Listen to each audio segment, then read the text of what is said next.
Hello guys, welcome back to JavaScript series. In this video, we're gonna talk about basic JavaScript program. So we're gonna write a basic JavaScript program, and we're gonna run that JavaScript program in multiple environments. So we're gonna run it in browser runtime environment and server runtime environment.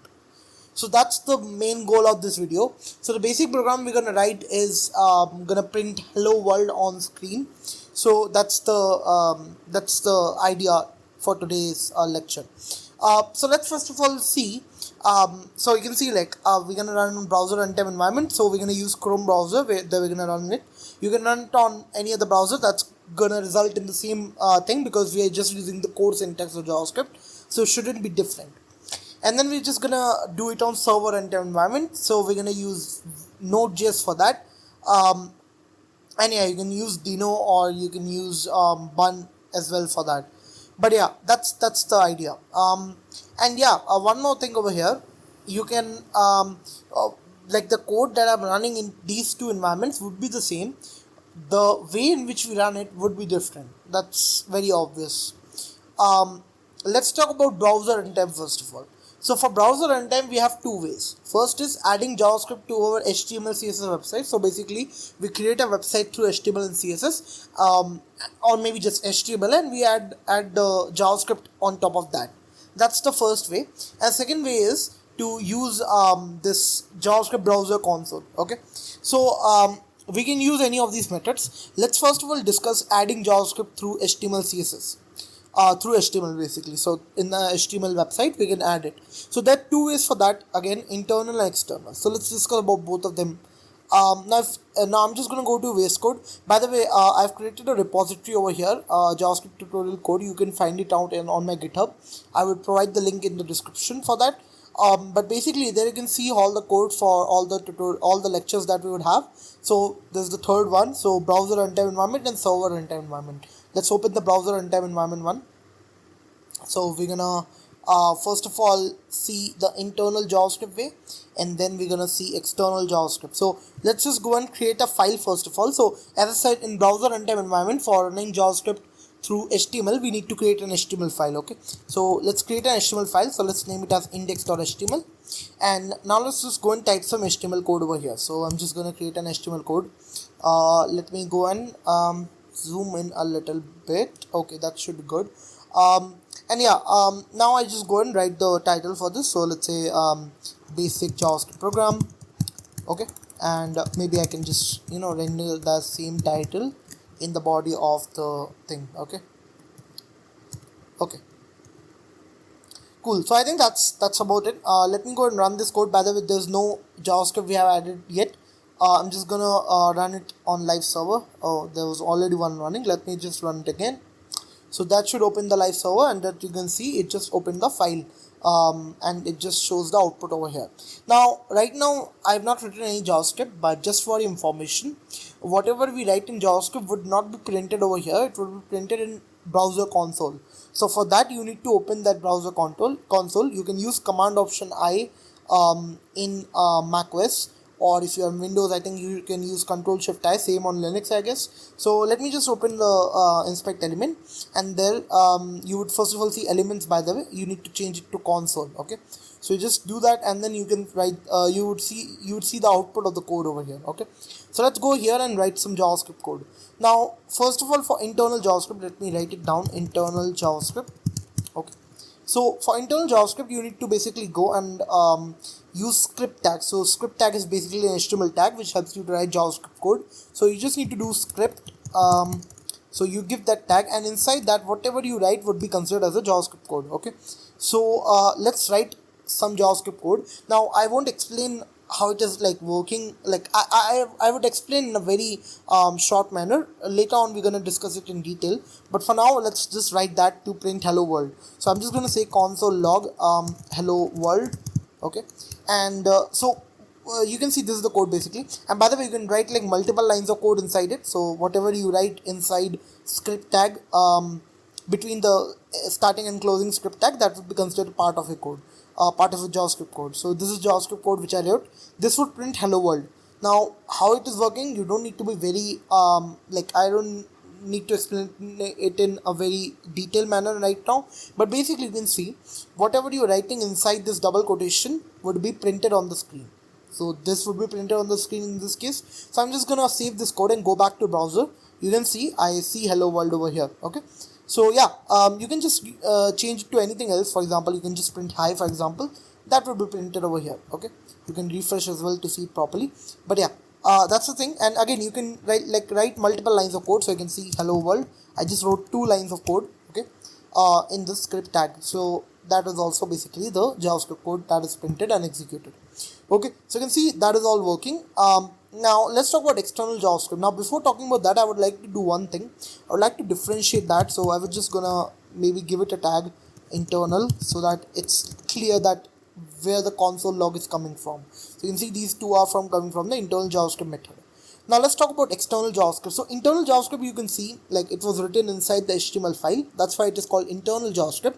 So hopefully you're able to understand from the name that external JavaScript means that you write the JavaScript code outside the HTML file, and then that is going to be executed. So let's try to create a JavaScript file over here. By the way, JavaScript file ends with .js extension, so you can give it any name, but just make sure to end it with .js extension. So let me just go and name it as index.js. So this is a JavaScript file. Now in a JavaScript file, you don't need to give anything. You just need to directly start writing a code. For example, in HTML, in the internal JavaScript, you need to give the script tag and stuff. But that is not the case with the external JavaScript. You can directly start writing the code. So whatever I've written over here, I would just copy that and paste it over here. I would just make it external, and the same goes over here. I would make it external basically. So external, yeah. That's I think. So I think that's all basically. But if you go back to browser, you would see that external ones are not printed. Now what's the reason of that? The reason is very simple. You are running the HTML file, but the HTML file, but you're not running the JavaScript file.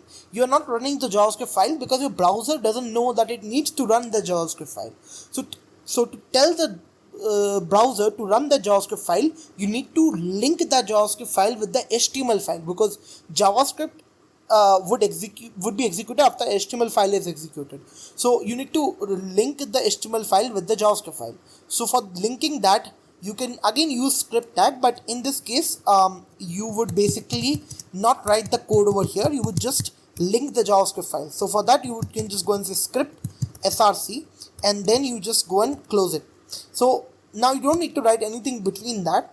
You just need to link the file. So for that, you just go and mention the path of the file, and that's index.js in our case. So we just do that, and now you can see we see internal and external both logs over here. So that means the JavaScript file is completely fine and it's properly running. Okay, so yeah, you can see both approaches, and you can obviously go and mix both of them as I've done here.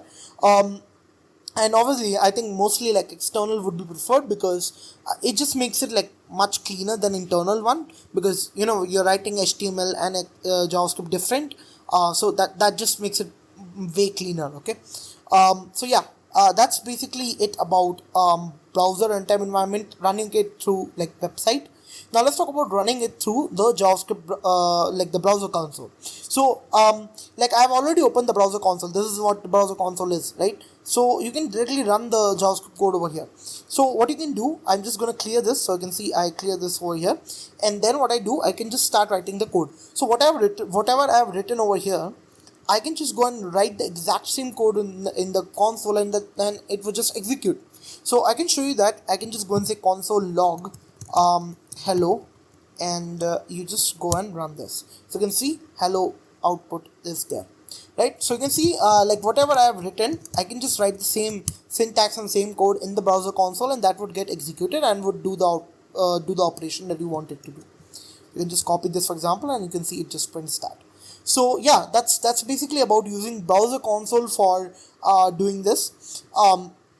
And yeah, that's why I can just execute JavaScript code in browser runtime environment. Now let's talk about running JavaScript in server runtime environment. We're going to use Node.js for that. So the first way is REPL mode, read val print loop. So this mode basically uses Node.js CLI for running JavaScript. Now in the previous video, we installed JavaScript, the Node.js thing. So what you need to do, you first of all need to install that. So if you have not installed it, you can just use this command. Okay, that would basically go and install Node.js. Now if you have that, you can just go and say node, and to confirm that, you can just say node dash v, actually node dash version, and that would basically give you the node version. If that gives you the node version, that means node is installed. So let's go and like run node. So I'm just gonna and press enter over there. When I do that, you can see I see a CLI, I see a node CLI basically. So this is where you can execute a JavaScript code by writing it over here. So this is basically the same as browser console. So this is same as that. Okay, so what you can do, you can write the code over here that you wrote over there. Okay, so you can just go and say console log hi, and you would see it would just print a hi. I can just copy this code for example, and I can just paste it over here, and you can see that it just printed that. So it's basically the same as browser console, it just behaves in the same way, although it won't have those browser specific features because it's a server runtime environment and not the browser runtime environment, right? So that's the only difference, otherwise it would be the same. So hopefully that makes sense. That's how you can run it in REPL mode. This is basically REPL mode. Okay, so this is like directly running the JavaScript code in Node CLI. Then you have the command line mode, where what you do is that you create a JavaScript file just like you created in case of external JavaScript, and then you execute the JavaScript file through your through your terminal. So what you can do, you can just go here and let me just create a file over here. Let's call it index.js, and then what I'm going to do, I'm just going to write some JavaScript code here. So I'm just going to say console log hello, and that would basically go and have this. Now what I'm going to do, I'm just going to exit out of this CLI, by the way. So for that I think I need to do .exit, yeah, and then that would basically kick me out of the CLI. Now let's go and run the JavaScript file that we have over here. So first of all, let me go inside that folder. Okay, so we have finally reached into the folder over here. Okay, so now let's actually go and run the JavaScript file here. So you can see the JavaScript file is there actually. Okay, index.js. So to run it, what you need to do, you need to say node, and then you just need to say the file name. So the file name in this case is index.js. So I just say that and press enter. So once I do that, you would see it just prints out the hello thing over here. Now one more thing over here, let's actually go and create one more file. So I go and say a.js, and basically I just go and say hey there. So you can see this is what I wrote inside a.js file. So the name can be anything, doesn't matter, so that's fine. Okay, now I go back and run this file. So I can just say node a.js, sorry, node a.js, and you can see it just prints hey there. Now one important thing over here is that if you have index.js file, you can run it without specifying the full name. You don't need to say node index.js. What you can do is use a shortcut which is node dot. That would run index.js file. So it's equivalent to index.js. So you press enter, that will run the index.js, not a.js. Okay, but that rule doesn't apply on a.js. So if it's only a.js file and you run node dot, that would result in an error that there's no index.js file, because dot is for index.js. So hopefully this makes sense to you, and that's how you can run JavaScript on command line in server runtime environment. So these are all the ways that we have discussed for running JavaScript, and hopefully this all makes sense to you. Let me know if you have any doubts in the comment section below. I would love to answer that. That's it for this video. I would see you in the next one. Thank you. Bye.